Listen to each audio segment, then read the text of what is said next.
Okay, so meron na tayong bike. Wala pa tayong mga outfit and proper helmet para sa bike natin. So, order ako ng helmet sa Shopee together with mga jersey and shorts.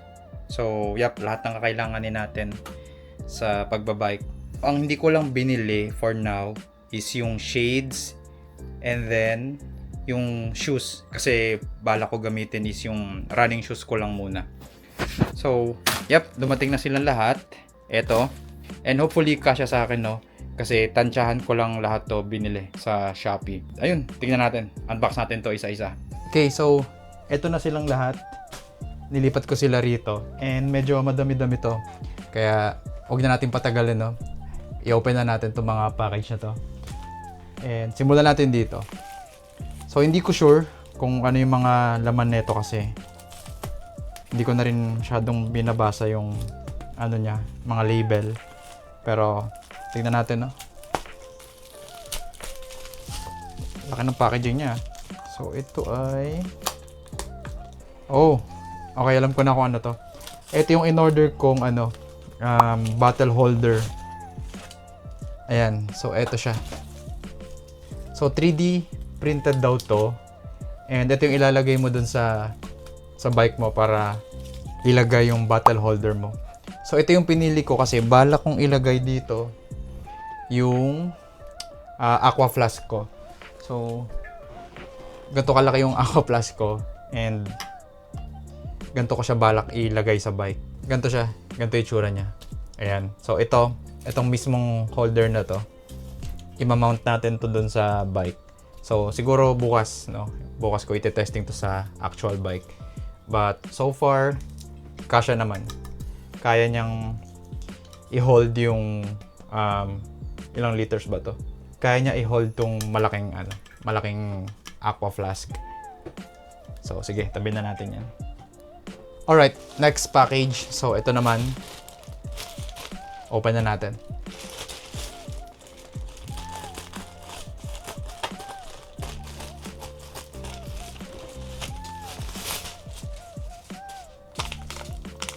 So, hindi ko maalala kung ano to.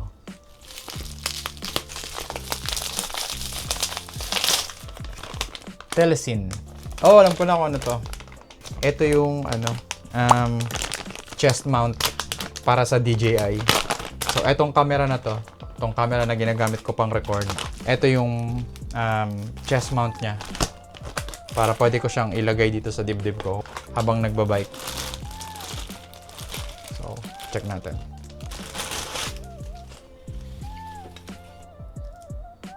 Now, ito yung parang bracket niya. So, ikakabit lang natin dito. Yan. Medyo matigas yung niya. And then, dito naman, dito natin i-mount yung camera or yung DJI Pocket 3. So far, so far looking good yung mga ina-open natin. Okay, so sige, tabi na natin to. Next package tayo. Ito, maliit. Walang nakalagay dito kung anong item to. Pero sige, surprise. Okay, so another holder, but ito is a phone holder naman. So ilalagay natin to doon sa manibela ng bike. Pwede ko nang isuksok dito yung phone ko while biking. So wala siyang brand, no. Ang nakalagay lang here is phone holder. So ito yung una niyang laman. Ito yung mismong holder. Pansin ko lang medyo mabigat siya. Screws. May mga screw na kasama. So, mangyayari dyan, let's say ito yung phone. And nakakabit na kunyari ito dun sa handlebar, no? Papaluwagan siya ng ganyan. Ayan. Then, lalagay lang yung phone. Ganyan. And then, papasikipan. Ganyan yung magiging itsura niya. And then, ito naman yung wait. Right, so ayan. Di ko na lang siya muna masyadong sinikipan para lang maipakita ko sa inyo kung ano ba itsura nito. So, imagine niyo na lang nakakabit ito sa manibela. Ganyan. Tapos, dito nakalagay yung phone. So maybe ang adjustment nito is ganito lang, no? Iti-tilt mo lang siya ng ganyan kung anong angle mo gustong nakapatong yung phone mo. So ayan, solid siya. And kasya naman yung phone ko. So far, so good. Proceed tayo. Eto, malambot. Okay, so ito yung duffel bag. So ayan siya. Mga pala, hindi ko pala nabanggit kung magkano yung mga price nito. So itong bag na to ay 199 lang sa Shopee. So ayan siya. So bala ko dito ko ilalagay yung mga yung mga gamit. Pero bakit ganito yung zipper nito? Ayan, okay naman pala.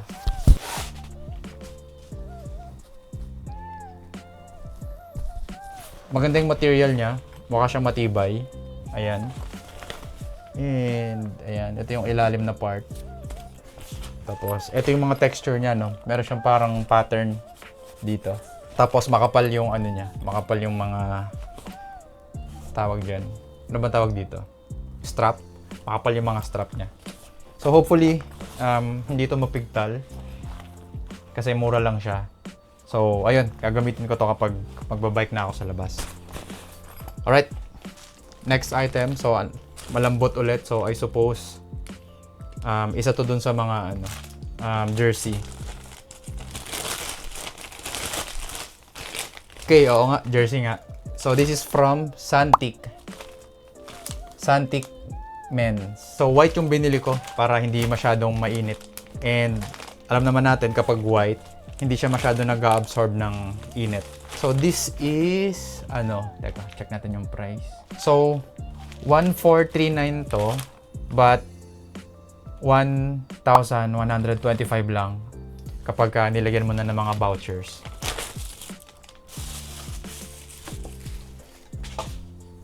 So yan, Santic logo. Ang ganda niya. Ang ganda guys. Ito yung harap. Ayan, ito yung harap na part niya. And then ito naman yung likuran. May mga maliliit siyang pockets sa likod. So sige nga, try ko nga itong sukatin. So wait lang.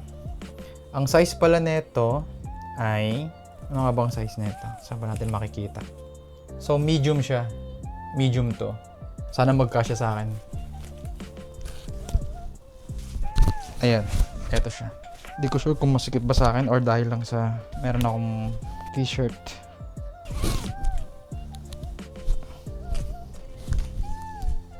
Eto siya. Eto siya pag suot ko na. Medyo masikip sa akin. But maybe pag wala na yung t-shirt ko, luluwag na to.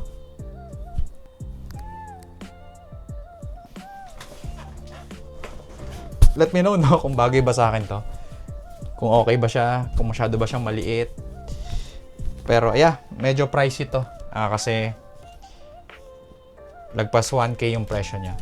But so far, nagugustuhan ko yung material niya. Very premium hawakan. And ito yung brand.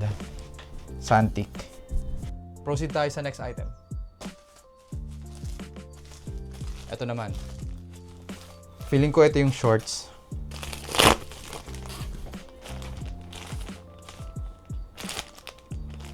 Yup, ito nga. So this is from Rock Bros. So ito yung padded shorts.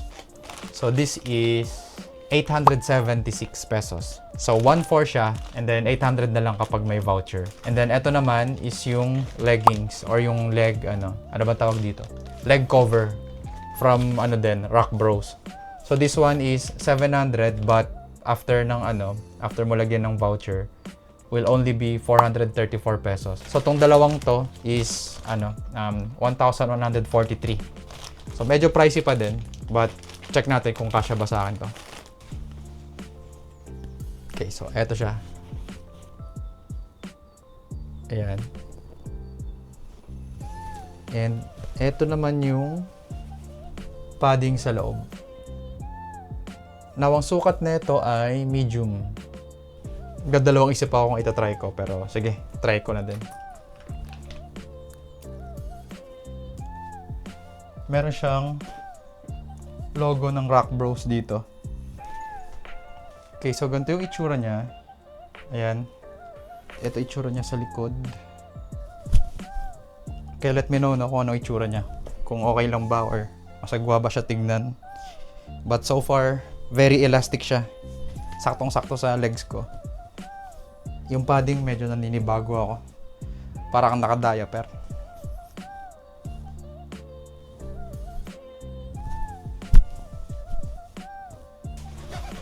Alright, so far 1, 2, 3. Tatlong items na lang need natin i-unbox. Sige, tuloy tayo. Kalimutan ko pala. Ito naman. Sukatin naman natin tong para naman sa legs.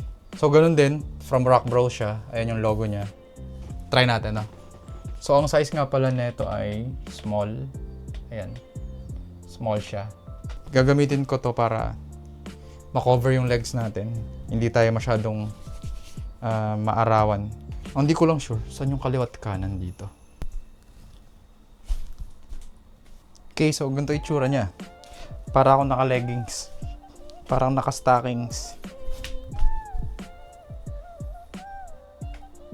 Super comfy niya no, sa pakiramdam.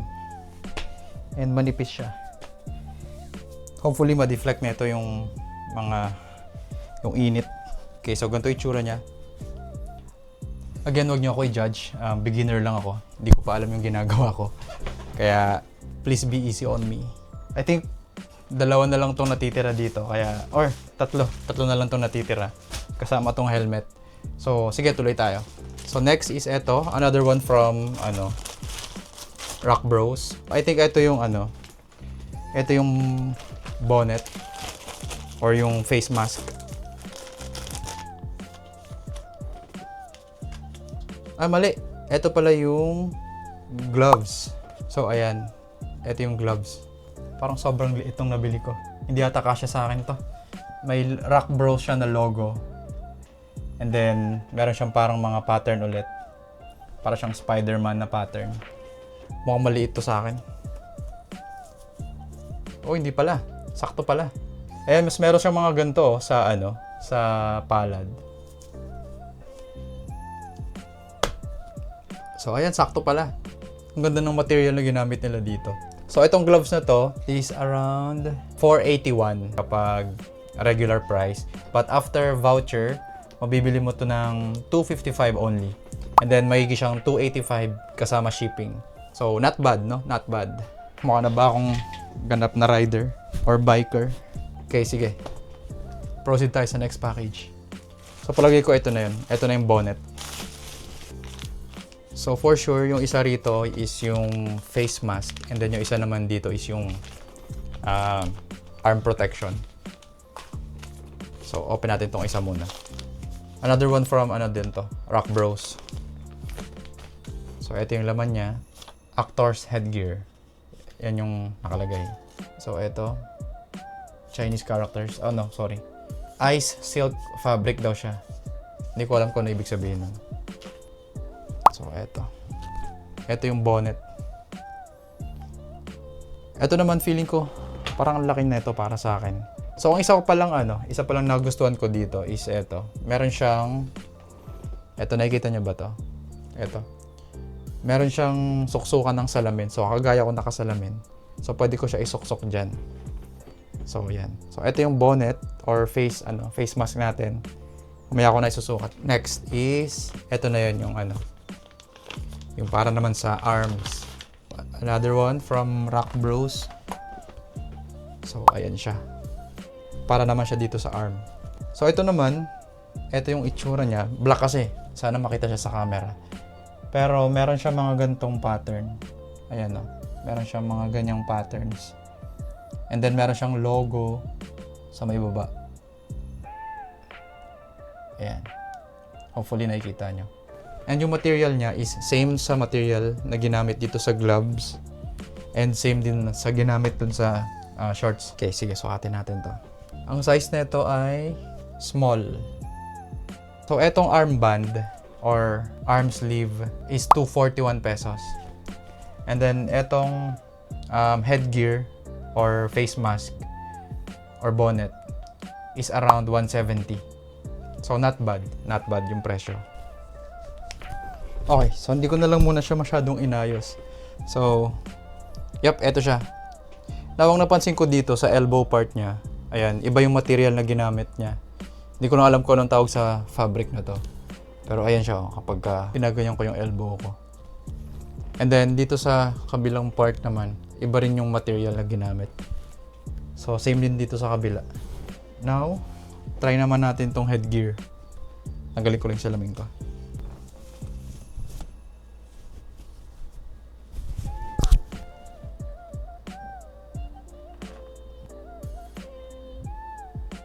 Ito yung headgear.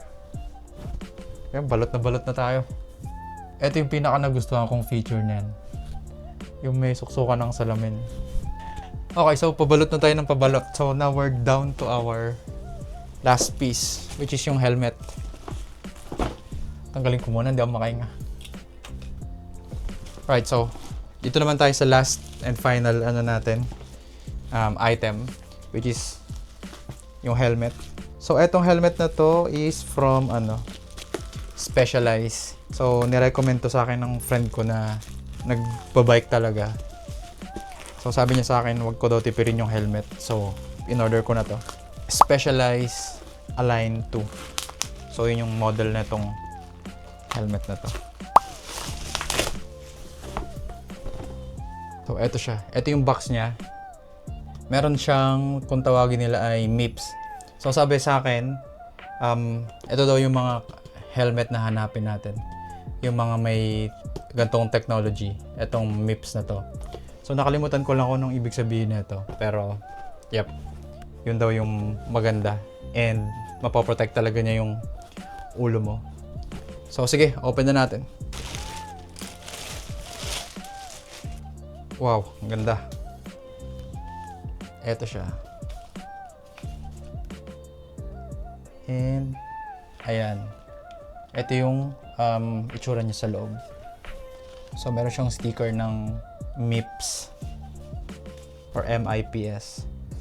So ito sa likod, ito yung itsura niya. Ito naman sa side.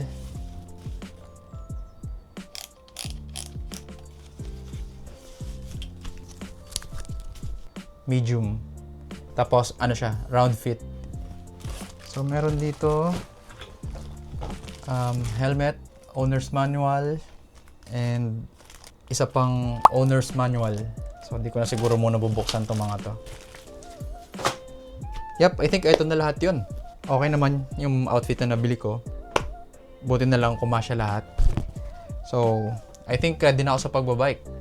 So kita-kita na lang tayo sa labas. Let's go!